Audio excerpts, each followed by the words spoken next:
Entonces, estábamos en lo que era la definición del nivel freático, precisamente, y bueno, nos decía que era un estudio que dependía precisamente de la hidrogeología y que se refería a las aguas subterráneas.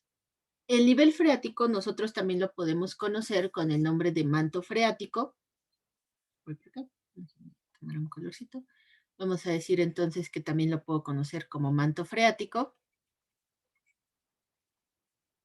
Y bueno, ¿qué es el manto freático? Básicamente, el nivel freático o manto freático es esta línea que aparece aquí. Muy bien, ¿qué significa esa línea? Es el punto donde la presión atmosférica se va a encontrar, ¿con qué? Con la presión del agua, y en ese punto donde chocan y la reacción del agua, vamos a llamarla así, reacción del agua, con la presión atmosférica, vengo por acá, reacción del agua, va a ser igual a la presión atmosférica. ¿Qué pasa si son iguales? Si se acuerdan de sus clases de estructuras, cuando yo tengo una presión, vamos a darle un valor que me voy a inventar ahorita. Si yo digo que la presión atmosférica tiene un valor de 10 newtons, como va hacia abajo, pues entonces tiene un signo negativo. Y si la presión del agua que estoy diciendo debe ser igual a la presión atmosférica y al ser una reacción va hacia arriba, entonces también tendría que valer 10 newtons. ¿Qué pasa si yo sumo estas dos? Pues aquí se convierte en cero. Justamente cuando llego a esa condición, precisamente en ese momento se convierte en mi nivel freático. Entonces, también conocido como manto freático, todo lo que quede por debajo del nivel freático van a ser mis aguas freáticas o aguas que se encuentran en el subsuelo.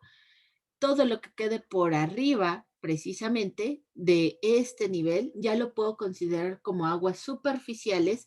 ¿Por qué? Porque ya están por arriba, ya están en la parte de mi atmósfera, y esas aguas van a comportarse y van a tener condiciones que las va a afectar, ¿qué? La presión del agua, perdón, la presión de la atmósfera. Todo lo que quede por debajo del nivel freático se va a ver afectado por las presiones que nosotros tengamos en el suelo precisamente. Muy bien.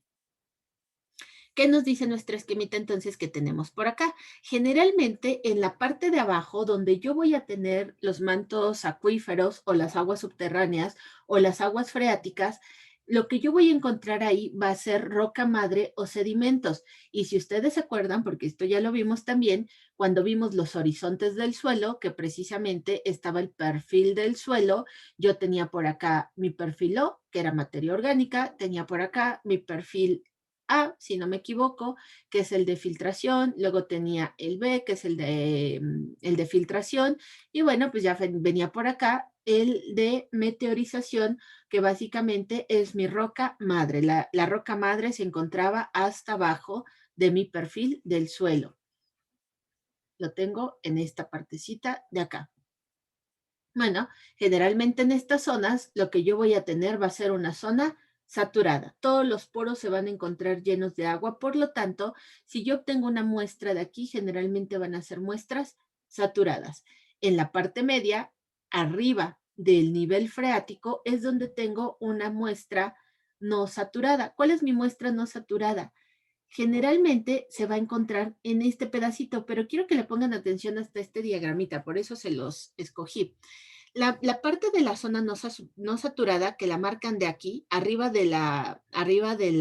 nivel freático, y lo marcan hasta acá, lo tienen divididos en dos, ¿de acuerdo? Existen dos colorcitos, tengo el café oscuro y tengo el café claro.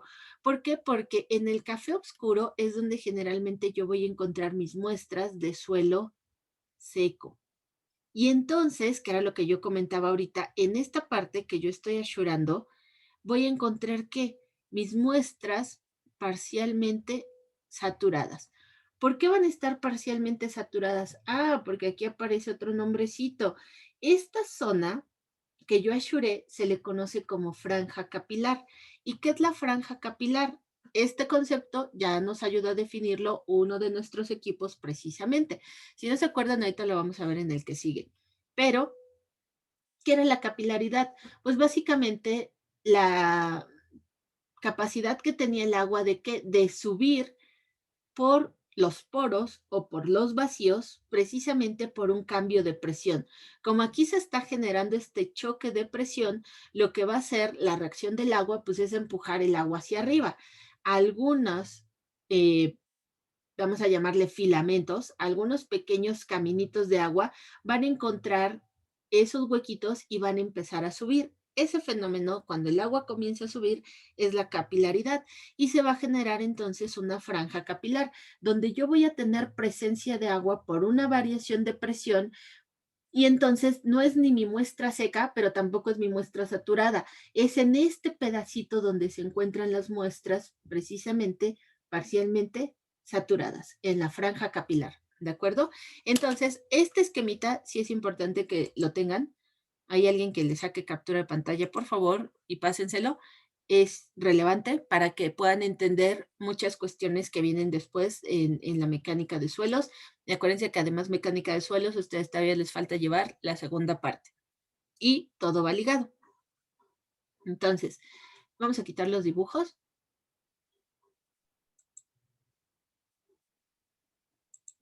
Y nos vamos a nuestro siguiente concepto.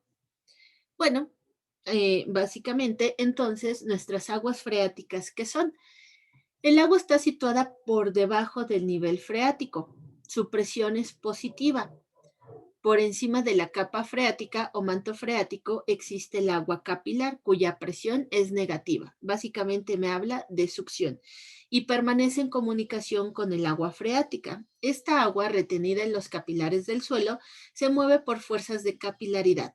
Sobre la zona capilar se sitúa el agua de contacto, sin comunicación con la zona inferior. En esta zona el suelo está sin saturar. La presión del agua de contacto es también negativa. Muy bien, vamos a identificar cosas importantes aquí. El agua freática entonces se encuentra por debajo del nivel freático. Va a tener una presión positiva porque está empujando precisamente hacia arriba.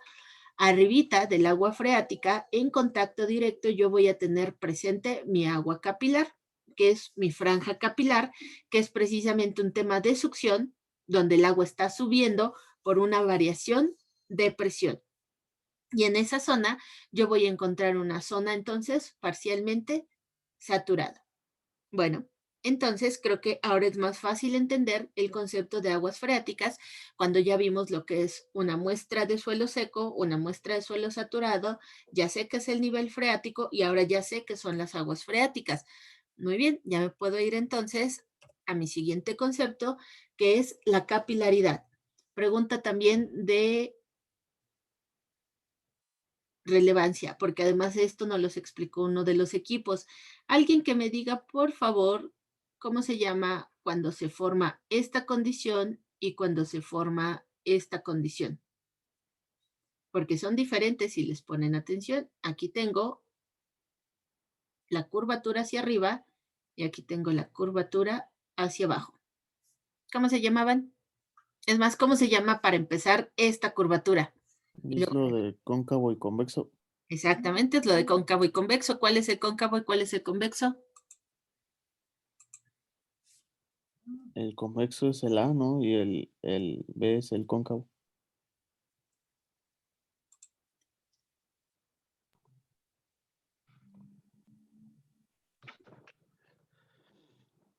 ¿Alguien más? El A es el convexo y el B es el cóncavo. Al revés de como nos los dijo Diego. ¿Así lo dijo? Así Sí, lo El lo dijo. dijo A igual. es Ah, el convexo y el B es el cóncavo. aquí tenemos cóncavo y aquí es convexo. Muy bien. Pero ¿cómo se llamaban estas curvitas que se forman aquí?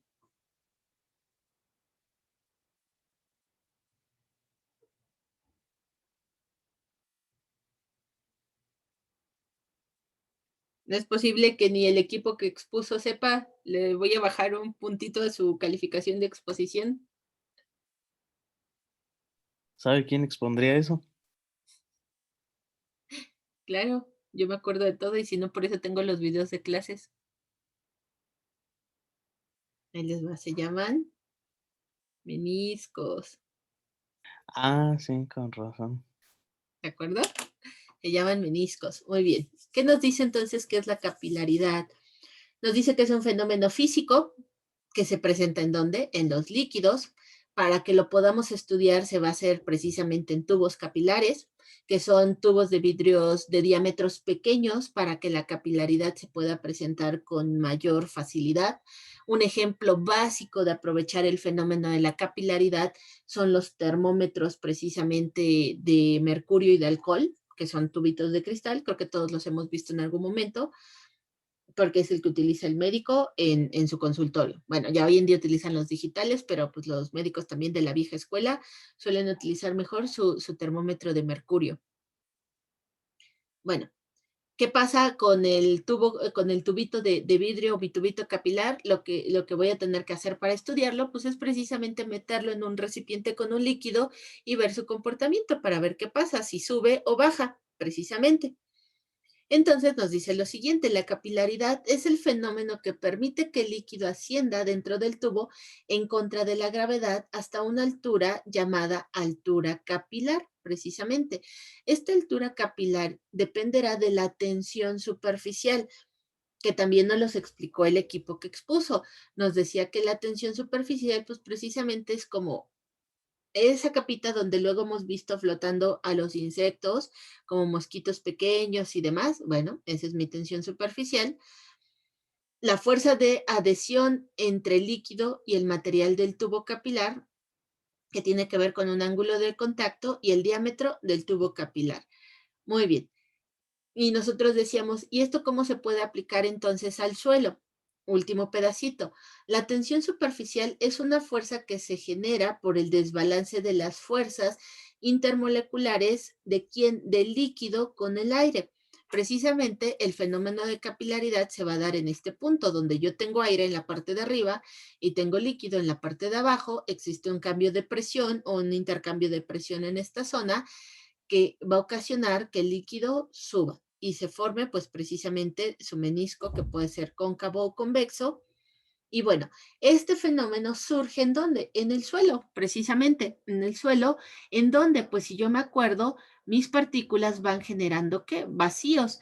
Pues por esos vacíos, precisamente de las partículas que están en contacto, pues es por donde va a empezar a subir mi agua.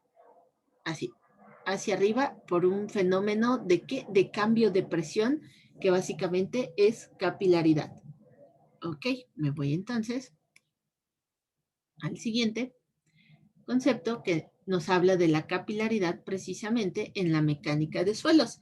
Nos dice lo siguiente.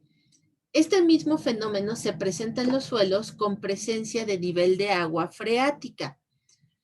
Del nivel freático hacia arriba se desarrolla una altura capilar, es decir, que el agua asciende a través de los poros del suelo y se forma la franja capilar. Bueno, nos dice que aquí entonces el suelo está saturado, pero con una presión de agua negativa y hace parte del suelo parcialmente saturado. Entonces era como les decía, básicamente en esa franjita es donde vamos a encontrar muestras parcialmente saturadas. ¿Qué es lo que permite la capilaridad? Bueno, aquí nos lo dice en la última parte. La altura capilar básicamente tiene que ver con la irregularidad y variabilidad de qué? De los tamaños de las partículas, de la distribución de los poros. Esto va a ocasionar que mi franja capilar tenga un peralte o que tenga un peralte. Dependiendo qué tan ancha es esta franja, ¿de qué va a variar? Va a variar según estos elementos que yo tengo en esta partecita de acá. El tamaño de sus partículas y el tamaño de los poros. ¿Cómo es el tamaño de sus partículas? Ah, por un estudio que se llama gravimetría, que todavía no lo hemos visto, esto lo vamos a ver ahorita, pero ¿cómo sé su tamaño de poros? Eso ya lo sé. Yo tengo una formulita que empieza con la letra N y que me ayuda a calcular ¿qué? La porosidad de la muestra. ¿De acuerdo? ¿Ok? Y entonces es aquí donde yo empiezo a relacionar varios de los conceptos que ahorita estamos viendo, que hemos visto en las exposiciones y en nuestras clases previas con los ejercicios que ya empezamos a resolver. Hasta ahorita, de lo que hemos mencionado, Algo que no haya quedado claro, alguna duda, algo que le surja de pronto de, sí, yo alguna vez vi que cuando estaban excavando pasó tal cosa, o me puedo pasar a ya la siguiente parte.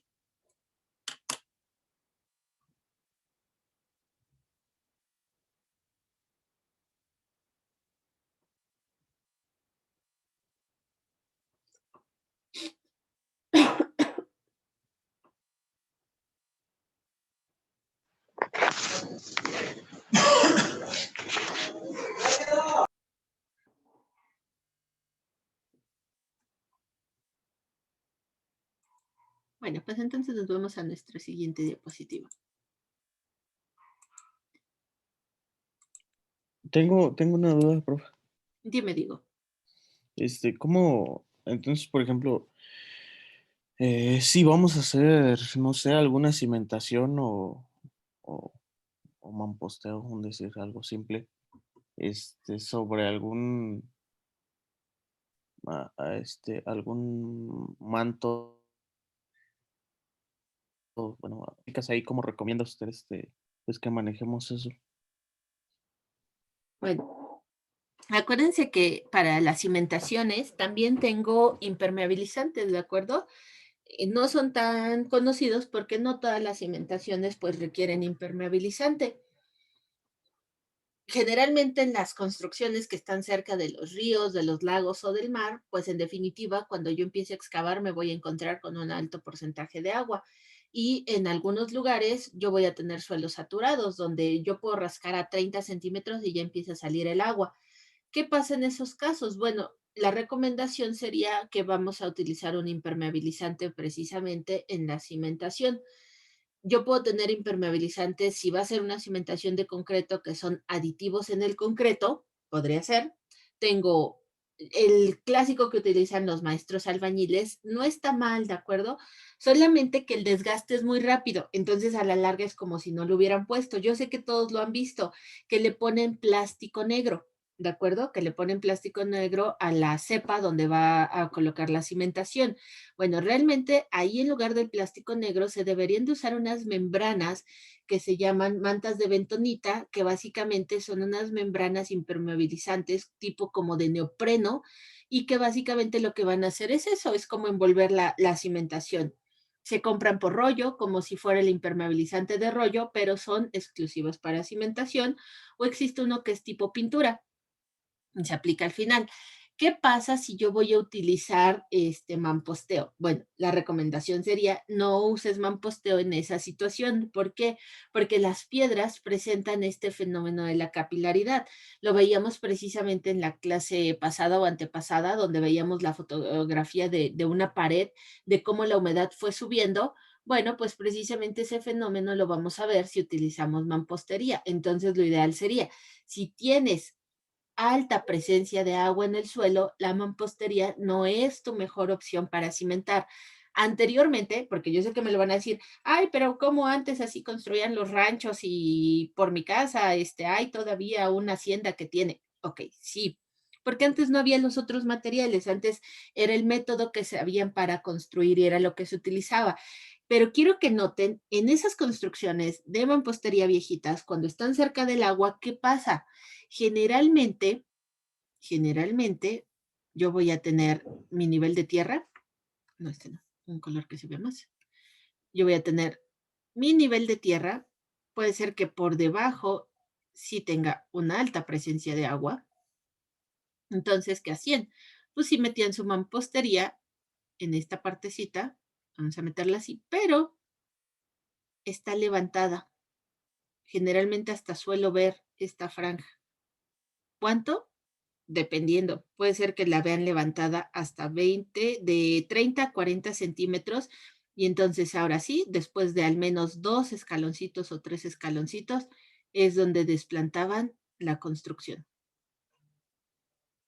¿Para qué? Precisamente para protegerse de la humedad, porque toda la humedad, aunque suba, se va a quedar en esta franja que ya está expuesta al sol y entonces la humedad se queda todavía en esta zona y ya no llega a la parte habitable. ¿Han visto esta situación? Sí, y por ejemplo, cuando ¿qué probabilidades hay de que ocurra, por ejemplo, un deslave construyendo sobre, este, pues canales de agua freática? Es muy alto, es considerablemente, vamos a utilizar mejor en esas zonas otro tipo de cimentación. ¿Qué tipo de cimentación? Dependiendo qué tanta presencia de agua haya. Podríamos hablar de pilotes, podríamos hablar de cimentaciones flotadas, que básicamente te estoy hablando de una losa de cimentación que va a funcionar a modo de una chinampa, tal cual, lo que va a hacer es flotar. Y Cimentación inalámbrica, dirían por ahí. exactamente, cimentación inalámbrica, este, Este, pero sí se puede, ¿de acuerdo? O sea, solamente se vuelve, le voy a preguntar, ¿no? Sí, a sí, ver, sí, solo, esa era mi duda, y como estábamos viendo esto, dije, pues de una vez le pregunto a la profe. exacto, pero sí se puede, solamente va a ser un poquito más complejo. El tan fácil, por ejemplo, alguien ha manejado el arco norte, bueno, pues el tramito que va de Atlacomulco hacia Itula, hacia Hidalgo, hacia Querétaro, precisamente. Bueno, pues en ese tramo atraviesan la presa. Ay, siempre se me olvida cómo se llama esa presa. Creo que es Zumpango, estoy casi segura. Y bueno, pues es un tramo bastante grande. Ahí, en definitiva, para librar esa parte de la presa se utilizaron pilotes a profundidades muy considerables, pero sí se puede. Y son, o sea, me refiero a que es una construcción pesada. Entonces, una casa, pues con mayor facilidad se podría cimentar.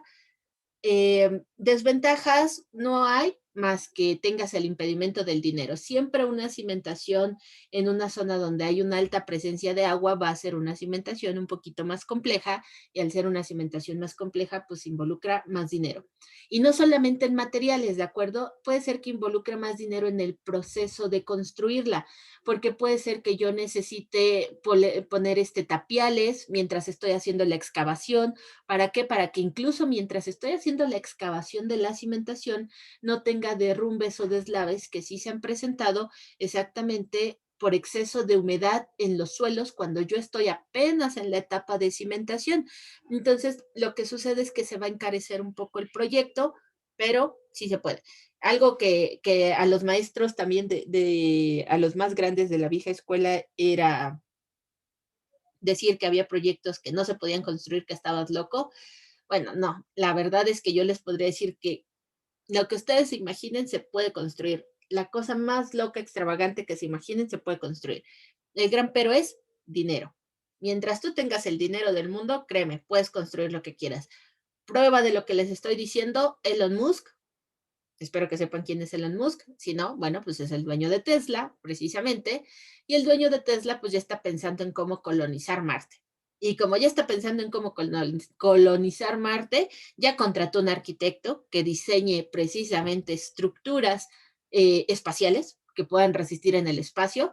Y si no me creen, busquen el TED Talk, así se llama, en YouTube, el arquitecto se llama Björk, es un arquitecto danés, y ya existe el proyecto para empezar a construir en Marte. Ya hay diseños de cimentaciones, ya hay diseños de estructuras, ya saben con qué materiales van a construir. Y bueno, lo único, este señor ya puso cohetes en órbita, ya ha llegado a la Estación Internacional en el Espacio. Lo único que le falta de verdad es lograr llegar a Marte. Y se los juro que cuando Elon Musk logre llegar a Marte, vamos a tener construcciones espaciales.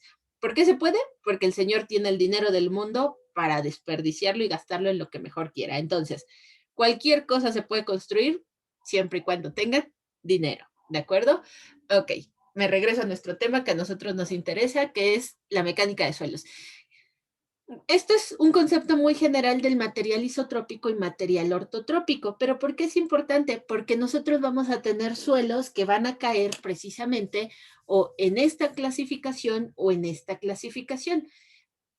¿Por qué es importante reconocer esto o esto? Porque de aquí van a derivar, ahora sí, cálculos un poquito más complejos que tienen que ver con un esfuerzo cortante, con un esfuerzo a la compresión, con un esfuerzo a la tensión. Y para poder entender ese tipo de esfuerzos que van a estar presentes en el suelo, bueno, pues entonces es importante entender cómo se va a comportar mi material. Ahora, ¿por qué necesito saber cómo se va a comportar el material? Porque dependiendo de sus propiedades mecánicas, si ustedes se acuerdan, al principio de nuestras clases, Yo dije que los suelos tenían propiedades físicas y tenían propiedades químicas. Y que las propiedades físicas las podíamos clasificar en dos, que yo iba a tener propiedades mecánicas e iba a tener propiedades hidráulicas. ¿Cuáles eran estas? Dentro de estas yo tenía temas como la porosidad, tenía temas como la densidad, color, textura, peso específico, etcétera, etcétera, etcétera. Dentro de las propiedades químicas, pues tenía el pH, tenía la presencia de óxidos, demás, el intemperismo, cosas por el estilo. Entonces, dependiendo de sus propiedades mecánicas, que si yo ya hablé de partículas, yo ya hablé de porosidad, yo ya hablé de densidad, entonces estoy hablando de todo lo que yo ya hablé previamente, que son mis relaciones volumétricas y gravimétricas. Nuevamente, las propiedades mecánicas me van a decir si es un material isotrópico o si es un material ortotrópico. Vamos a ver qué es isotrópico y vamos a ver qué es ortotrópico, pero como ustedes ya llevaron dibujo básico, me deberían de poder decir por lo menos qué es isotrópico. ¿Alguien se acuerda qué significaba la parte de iso? Porque hicieron isométricos y conocemos los triángulos isósceles.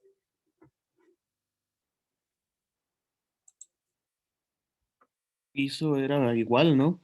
¿Era igual? Sí. ¿Qué tiene que ver con el dibujo?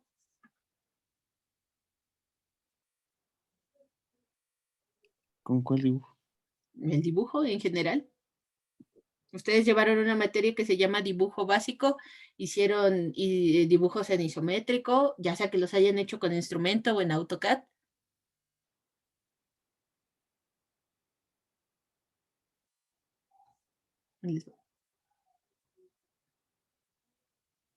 No sé, puede ser que tenga las mismas dimensiones, algo así.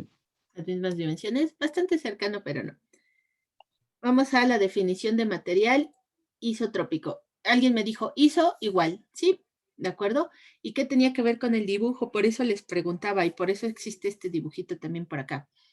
Bueno, dentro de las muchas formas de representación de figuras en el espacio de forma tridimensional, es decir, yo quiero ver un cubo, donde generalmente cuando nos piden dibujar un cubo, ¿qué hacemos? Desde niños, si me decían dibuja un cubo, dibujaba mi cuadrado y entonces yo le hacía así. Ahí está el cubo. Ok. Si yo le tuviera que poner ejes a esto, entonces yo tendría un eje aquí, tendría el eje vertical y tendría mi eje horizontal. Ahí está. Aquí tengo entonces a Y, aquí tengo a X y aquí tengo a Z. Aquí, precisamente, entre este eje y este eje se está formando un ángulo de 90 grados. ¿Eso qué quiere decir? Que este ángulo que queda acá y este ángulo que queda acá son iguales.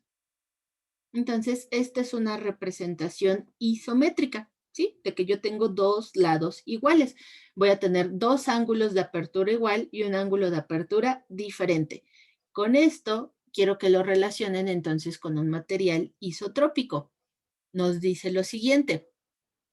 Un material es isotrópico si sus propiedades mecánicas y térmicas son las mismas en todas las direcciones.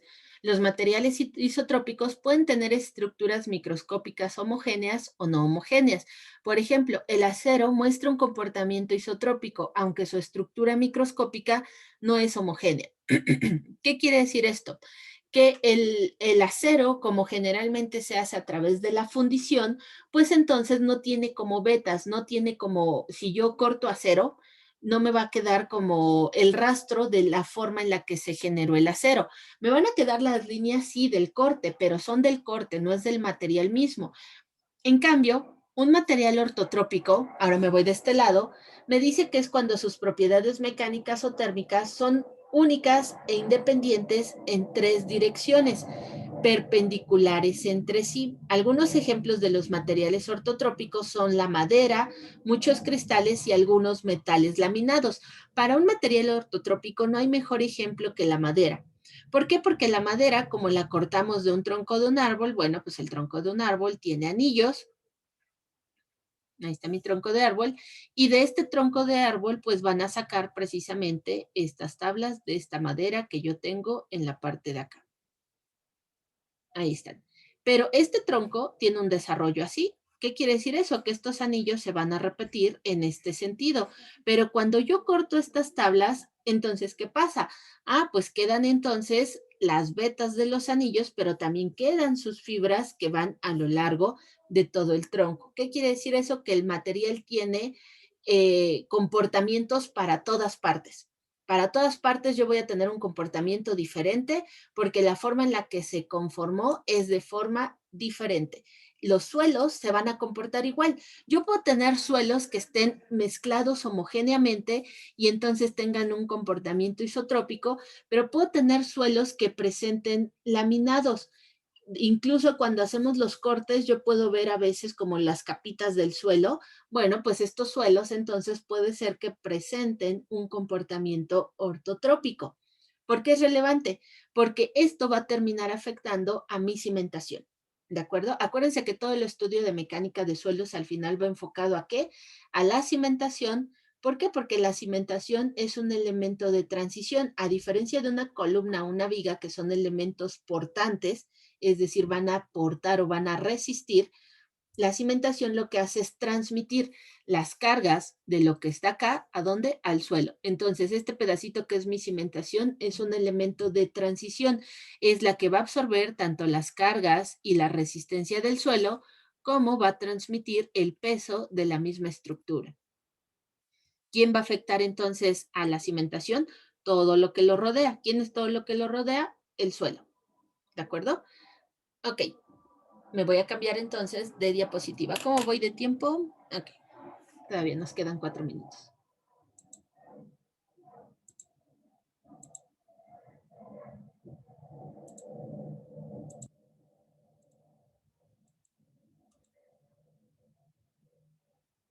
Y bueno, llegamos a este punto que son mis muestras inalteradas. Hasta este momento hemos hablado de muestras de suelo seco, muestras de suelo saturado y muestras de suelo parcialmente saturado. También un equipo nos habló de que yo podía tener, y esto lo están leyendo en sus lecturas, que espero que ya hayan empezado, créanmelo, espero que ya hayan empezado. Yo voy a tener diferentes tipos de estudios en la mecánica de suelo. Para realizar esos muchos estudios, yo voy a necesitar, ¿qué? Muestras. ¿De qué? De suelo. Ok. Para realizar esos muchos estudios, yo puedo tener estudios en sitio, que les llaman in situ, o de campo, y puedo tener estudios o puedo tener muestreo de laboratorio.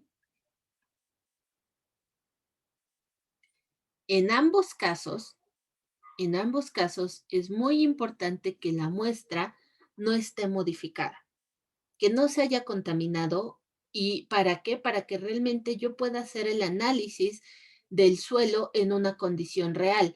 Porque si yo me llevo una muestra para el laboratorio, pero esa muestra ya pasó por ciertos procesos de modificación, los resultados que yo obtenga en el laboratorio pues no van a ser reales.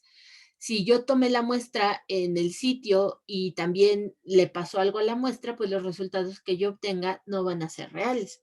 Entonces, cuando yo estoy en el proceso del muestreo, de ir a recolectar esas muestras de suelo, debo de hacerlo con el suficiente cuidado de no contaminarlas, es decir, de no alterarlas. ¿Qué es una muestra inalterada entonces? Pues es una muestra que me va a servir para hacer estudios.